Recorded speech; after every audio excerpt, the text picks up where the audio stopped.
So yun po, no, what's up sa inyo mga pinagpala. So welcome sa ating YouTube channel. For today's video, ituturo ko po sa inyo kung paano makakatipid sa load o makakatipid sa data sa panonood po ng inyong Facebook. Dahil marami po ang increase ng load sa panonood ng video sa Facebook. Pero bago po muna yung mga pinagpala, iniimbitahan ko po sana kayo mag-follow sa aking Facebook page or mag-subscribe sa aking YouTube channel at paki-like na rin po itong ating video kung ito po ay inyong magustuhan. So mag-i-intro lamang po tayo and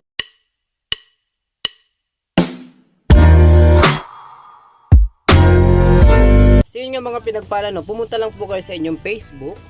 So and then kapag nandito na po kayo sa inyong Facebook profile, puntahan nyo lang po itong tatlong layer sa gilid, sa right side nyo po. Pindutin nyo po yan. And then scroll nyo lang po pataas. And then settings and privacy, pindutin nyo po yan mga pinagpala. And then settings, pindutin nyo po yan.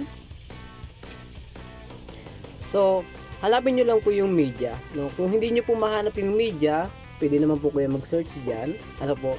So yan, scroll nyo lang po yung pataas para makita natin yung media. So ito po yung media mga pinagpala, yan.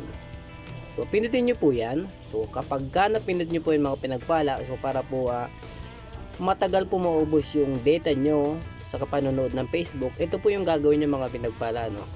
So pindutin nyo po yung data saver, and then hanapin nyo po itong never auto play, pindutin nyo po yan. So yung po mga pinagpala, no. So yun nga mga pinagpala, no, pumunta lang po kayo sa inyong Facebook. So and then kapag nandito na po kayo sa inyong Facebook profile, puntahan nyo lang po itong tatlong layer sa gilid, sa right side nyo po. Pindutin nyo po yan.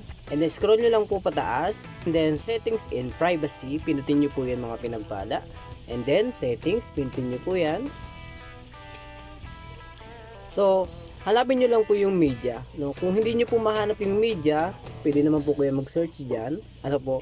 So yan, scroll nyo lang po yung pataas para makita natin yung media. So ito po yung media mga pinagpala, yan.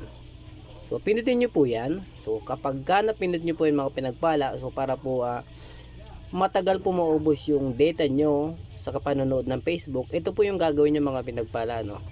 So pindutin nyo po yung data saver, and then hanapin nyo po itong never auto play, pindutin nyo po yan. So ito po yung mga pinagpala, no, 'di ba? Kadalasan kapag pumunta tayo dito sa may media, ano po, so automatic po siya nagpe-play. So ngayon dahil napindot nyo na natin po 'yon, so hindi na po siya nagpe-play. Depende na lang po yung mga pinagpala kung pipindutin nyo po yan. Titingnan natin, no, pindutin po natin yan.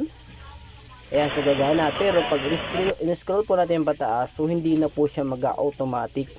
Ano po, hindi na siya mag-automatic play, no? So yun, nababawasan po ng increase ng load o data. Ano po, so makakatipid po tayo sa load, no? So yun, so sana may natutunan po kayo mga pinagpala. So hanggang dito na lang po ang aking video. Maraming salamat.